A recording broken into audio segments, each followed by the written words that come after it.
ഇത് കണ്ണിൻ്റെ പ്രഷർ നോക്കുന്ന ഒരു ഇൻസ്ട്രുമെൻ്റാണ്.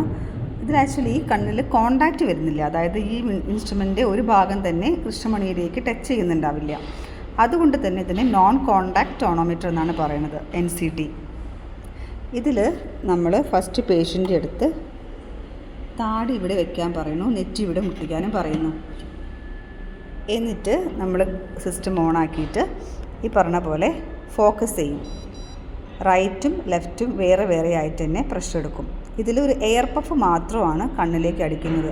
അതുകൊണ്ട് തന്നെ ഇതുകൊണ്ട് കൃഷ്ണമണിക്ക് ഡാമേജ് ഉണ്ടാവാൻ സാധ്യതയില്ല.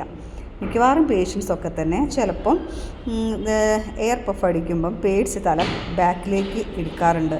പക്ഷേ ഡാമേജ് ഒന്നും തന്നെ വരാറില്ല കോർണിയയ്ക്ക്. പിന്നെ നമ്മൾ കണ്ണടയ്ക്കുകയൊക്കെ ചെയ്യുമ്പം നമ്മുടെ ഈ എയർ പഫ് ലിഡിൻ്റെ മുകളിലായിരിക്കും വന്ന് വീഴുക. അപ്പോൾ പ്രഷറിൽ വ്യത്യാസം കാണിക്കും.